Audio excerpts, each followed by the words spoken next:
Chào mọi người và chào mừng trở lại căn bếp của tôi. Với ngày lễ tình nhân sắp đến, tôi biết nhiều bạn đang tìm kiếm một bữa ăn lãng mạn hoàn hảo để gây ấn tượng với người đặc biệt của mình. Hãy quên những nhà hàng đông đúc và thực đơn đắt đỏ đi. Tối nay, chúng ta sẽ làm một món ăn thực sự tuyệt vời ngay tại nhà, món bít tết bò sốt rượu vang đỏ tuyệt hảo.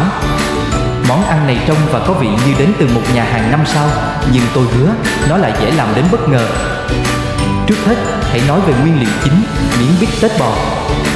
Tôi sử dụng một miếng ribi dày, đẹp mắt, nhưng thịt thăn ngoại hoặc thăn nội cũng sẽ rất tuyệt vời. Điều quan trọng là phải bắt đầu với một miếng thịt chất lượng cao. Trước khi chúng ta nghĩ đến việc nấu nướng, hãy lấy miếng bít tết ra khỏi tủ lạnh khoảng 30 phút trước đó. Điều này giúp thịt chín đều hơn. Lau khô hoàn toàn bằng khăn giấy, điều này rất quan trọng để có được lớp vỏ ngoài hoàn hảo. Sau đó, nêm gia vị thật đậm đà ở tất cả các mặt với muối biển thô và tiêu đen xay tươi. Đừng ngại ngùng. Giờ đến phần nấu nướng. Lấy một chiếc chảo đáy dày, chẳng hạn như chảo gang, và làm nóng chảo ở lửa lớn. Cho một ít dầu ăn trung tính có điểm bốc khói cao, như dầu hạt nho hoặc dầu canola. Cẩn thận đặt miếng bít tết vào chảo. Bạn sẽ nghe thấy tiếng xèo xèo lớn, rất ngon miệng. Đó là âm thanh của lớp vỏ giòn đẹp mắt đang hình thành. Áp chảo khoảng 2 đến 3 phút mỗi mặt, không di chuyển miếng bít tết, cho đến khi nó có màu nâu vàng đậm. Khi cả hai mặt đã được áp chảo, hạ nhỏ lửa xuống mức trung bình. Bây giờ đến bí quyết, phết nước sốt. Cho một vài thìa bơ không muối, vài tép tỏi băm nhỏ và một nhánh hương thảo hoặc cỏ xạ hương tươi vào chảo. Khi bơ tan chảy và sủi bọt, nghiêng chảo và dùng thìa liên tục múc phần nước sốt thơm ngon, béo ngậy đó lên miếng bít tết. Điều này không chỉ làm tăng thêm hương vị tuyệt vời mà còn giữ cho miếng bít tết mềm và mọng nước. Tiếp tục phết nước sốt thêm vài phút nữa cho đến khi miếng bít tết đạt độ chín mong muốn. Để có món bít tết chín tái hoàn hảo, tôi thường nhắm đến nhiệt độ bên trong khoảng 130 độ F, khoảng 54 độ C. Sau khi chín, chuyển miếng bít tết sang hớt và để nghỉ. Điều này là bắt buộc. Việc để nghỉ giúp nước thịt phân bố đều, đảm bảo mỗi miếng đều mềm mọng. Trong khi bít tết đang nghỉ, chúng ta sẽ làm nước sốt rượu vang đỏ tuyệt hảo trong cùng một chảo. Đừng rửa chảo, tất cả những vụn cháy xém, hay còn gọi là cặn, chính là hương vị tuyệt vời. Chắc bỏ phần mỡ thừa, chỉ để lại khoảng một thìa canh. Đun trên lửa vừa, cho hành tím băm nhỏ vào và nấu trong 1 phút cho đến khi mềm. Sau đó, cẩn thận đổ khoảng một cốc rượu vang đỏ khô, chẳng hạn như Cabernet Sauvignon hoặc Merlot. Dùng thìa gỗ để cạo sạch những vụn ngon lành dưới đáy chảo. Đun nhỏ lửa cho đến khi rượu cạn bớt khoảng một nửa. Cuối cùng, cho thêm một chút nước dùng bò và một ít bơ lạnh để nước sốt bóng mượt và đậm đà. Nêm nếm một chút muối và tiêu cho vừa ăn. Cuối cùng là công đoạn bày trí. Đây là lúc bạn hoàn thiện tất cả các bước. Cắt miếng bít tết đã để nghỉ theo thớ thịt thành những lát dày. Đẹp mắt, xếp chúng gọn gàng trên đĩa ấm. Rưới đều nước sốt rượu vang đỏ lên trên. Bạn có thể dùng kèm với khoai tây nghiền béo ngậy, măng tây nướng hoặc salad rau xanh đơn giản. Đây là món ăn thực sự nói lên vì anh yêu em. Vậy là bạn đã có món bít tết bò sốt rượu vang đỏ ngon như ở nhà hàng, hoàn hảo cho buổi tối lãng mạn ngày lễ tình nhân. Tôi hy vọng bạn sẽ thử món này và tạo nên những kỷ niệm đẹp. Nếu bạn thích công thức này, hãy nhấn nút thích cho video này và đừng quên đăng ký kênh để nhận thêm nhiều ý tưởng món ăn ngon khác. Chúc bạn nấu ăn ngon miệng và chúc mừng ngày lễ tình nhân. Ngày lễ tình nhân đang đến rất gần, và còn gì lãng mạn hơn một món tráng miệng do chính tay hai người làm. Hãy quên đi những nhà hàng đông đúc và thực đơn đắt đỏ. Năm nay, chúng ta sẽ tạo ra một trải nghiệm ngọt ngào và ấm cúng ngay tại nhà với món fondue sô-cô-la cổ điển. Món này dễ làm đến bất ngờ, ngon tuyệt vời và là cách hoàn hảo để kết nối với người đặc biệt của bạn.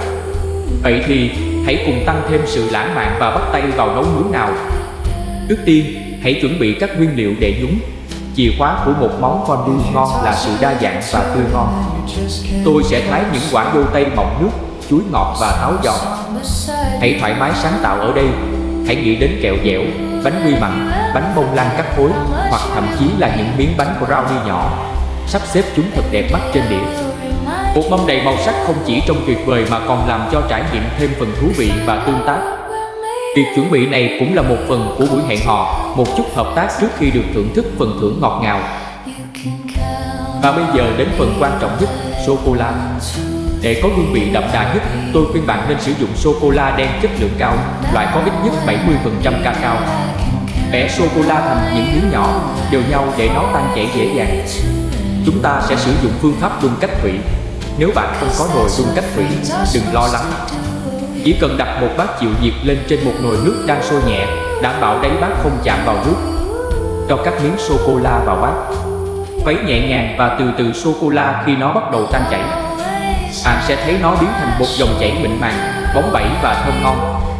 Bạn có thể thêm một chút kem tươi để có kết cấu mịn hơn nữa, hoặc có thể thêm một chút vani hoặc rượu cam để tăng thêm hương vị. Chỉ riêng mùi thơm thôi cũng đã tuyệt vời rồi. Cứ tiếp tục khuấy cho đến khi nó hoàn toàn mịn và không còn vón cục. Khi đã sẵn sàng, cẩn thận đổ sô-cô-la đã tan chảy vào nồi fondue. Và thế là xong. Thắp một ngọn nến nhỏ dưới đáy nồi để giữ cho sô-cô-la ấm và ở dạng lỏng hoàn hảo. Hãy tắt bớt đèn, bật bản nhạc nhẹ yêu thích của bạn và chuẩn bị cho phần tuyệt vời nhất. Lấy một quả dâu tây, nhúng vào sô-cô-la ấm nóng, thơm ngon và cùng nhau thưởng thức miếng ngon tuyệt đó. Có điều gì đó thật đặc biệt khi cùng nhau chia sẻ một bữa ăn do chính tay mình làm. Nó không chỉ đơn thuần là món tráng miệng, mà còn là một kỷ niệm đáng nhớ. Chúc mừng ngày Valentine, mọi người! Tôi hy vọng các bạn sẽ thích công thức ngọt ngào và đơn giản này. Nếu bạn thích video này, hãy nhấn nút thích và đăng ký kênh để nhận thêm nhiều ý tưởng giúp mỗi ngày trở nên đặc biệt hơn. Cảm ơn bạn đã xem. Ngày lễ tình nhân không chỉ là một ngày trên lịch. Đó là cơ hội để bạn chậm lại và kỷ niệm mối liên kết đặc biệt mà bạn chia sẻ với người mình yêu thương. Hoa và thiệp tươi đẹp nhưng không gì thể hiện tình yêu hoàn hảo hơn một bữa ăn tự nấu tại nhà tràn đầy yêu thương. Cho dù bạn hướng đến sự sang trọng của một nhà hàng 5 sao hay sự ấm cúng của một căn bếp gia đình.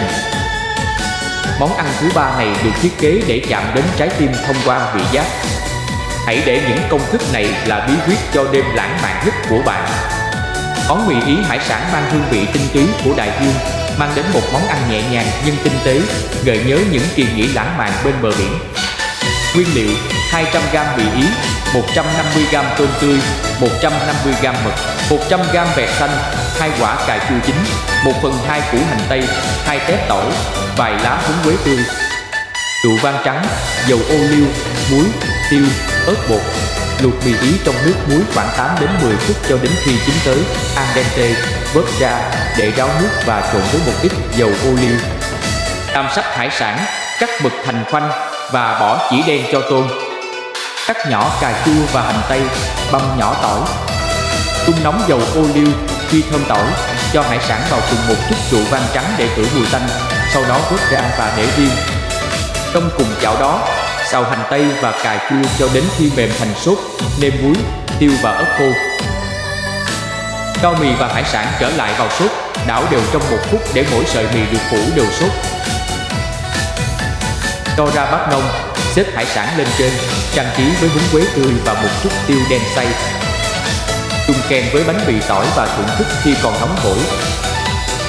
Tránh nấu quá chín mì vì nó sẽ mềm hơn trong sốt. Chỉ xào hải sản đến khi săn lại để giữ được vị ngọt tự nhiên. Chào mọi người! Nhân dịp lễ tình nhân, hôm nay Hà Thanh tiếp tục giới thiệu món ăn sau.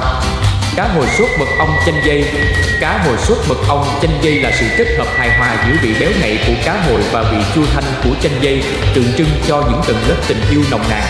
Nguyên liệu: 2 miếng phi lê cá hồi, mỗi miếng 200g, 3 quả chanh dây, 10g bơ không muối, 1 bó măng tây, 5 quả cà chua bi, 1 nhánh thì là, muối, tiêu đen, đường, dầu ô liu, mật ong. Cách làm: rửa sạch và lau khô cá hồi, ướp với muối, tiêu và dầu ô liu trong 15 phút. Múc phần thịt chanh dây ra và lọc qua rây để lấy nước cốt. Đun nhỏ lửa nước cốt chanh dây trong một nồi nhỏ với đường và mật ong cho đến khi hơi sánh lại. Sau đó cho bơ vào và khuấy đều để tạo độ bóng. Chảo cá hồi trên lửa vừa khoảng 3 phút mỗi mặt cho đến khi da giòn nhưng phần giữa vẫn còn hơi hồng. Chảo nhanh măng tây và cà chua bi với muối và tiêu để trang trí. Đặt cá hồi ở giữa, xếp măng tây bên dưới. Dưới nước sốt chanh dây vàng lên trên và trang trí với thì là.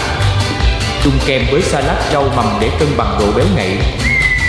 Lưu ý, cá hồi chín rất nhanh, vì vậy hãy theo dõi thời gian để tránh làm khô cá. Nước sốt nên có vị chua ngọt cân bằng.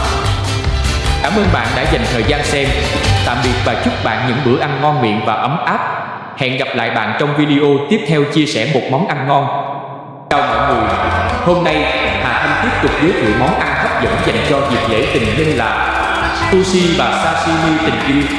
Sushi và sashimi tình yêu là sự lựa chọn tinh tế dành cho những ai đánh giá cao sự tỉ mỉ, tươi ngon và vẻ đẹp thẩm mỹ của ẩm thực Nhật Bản.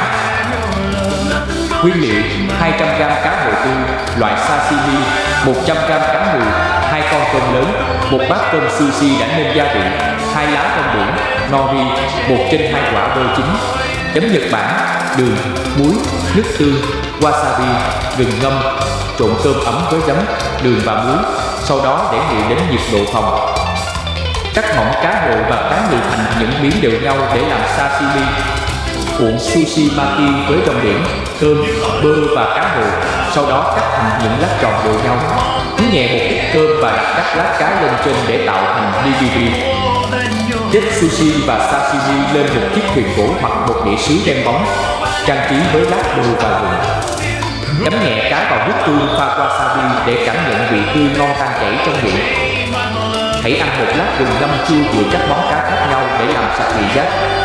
Lưu ý, yếu tố quan trọng nhất là sử dụng cá tươi ngon, chất lượng cao từ nguồn đáng tin cậy để đảm bảo an toàn thực phẩm. Chúc mừng ngày Valentine! Cảm ơn bạn đã cùng nấu ăn với tôi. Nếu bạn thích món này, đừng quên like và đăng ký kênh để nhận thêm nhiều công thức đơn giản và đặc biệt khác. Hẹn gặp lại lần sau. Chào mọi người! Hôm nay, Hà Thanh tiếp tục giới thiệu một món ăn ngon lạ để chào mừng ngày Valentine, pizza hình trái tim. Pizza hình trái tim là một món ăn vui nhộn và mang tính biểu tượng, tượng trưng cho tình cảm gắn bó khi các cặp đôi cùng nhau nấu ăn trong bếp. Nguyên liệu: 300g bột mì đa dụng, 5g men nở, 150g phô mai mozzarella bào sợi, 50g xúc xích pepperoni thái lát, 1/2 quả ớt chuông, sốt cà chua pizza, dầu ô liu, muối, đường, lá oregano khô, trộn bột mì, men nở, nước ấm và dầu ô liu. Nhào cho đến khi bột mịn và để bột nở gấp đôi. Cán bột mỏng và cẩn thận tạo hình thành một trái tim lớn bằng tay hoặc khuôn cắt. Phết một lớp sốt cà chua lên trên bột và rắc phô mai mozzarella lên trên. Tiếp xúc xích pepperoni và ớt chuông thái hạt nhuộm dọc theo các cạnh của trái tim để làm nổi bật hình dạng của nó. Nướng ở 200 độ C trong 10 đến 12 phút cho đến khi vỏ bánh vàng giòn và phô mai nổi bọt. Cắt thành từng miếng nhưng vẫn giữ nguyên hình trái tim khi phục vụ.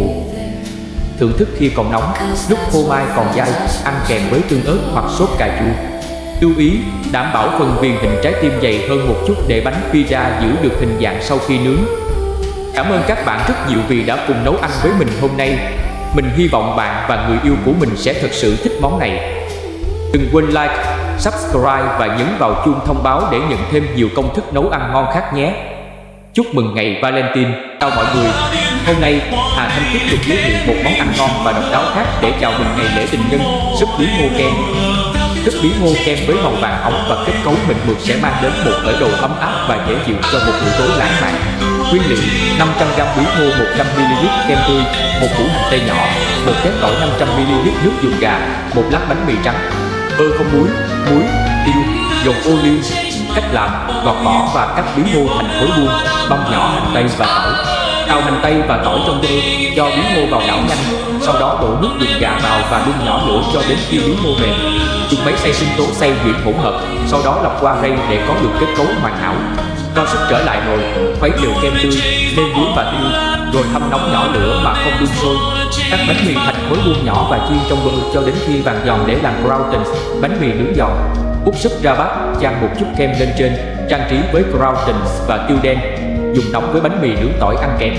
Nên dùng bí đỏ để có vị ngọt tự nhiên ngon nhất, không nên đun sôi quá lâu sau khi cho kem vào để tránh bị vón cục.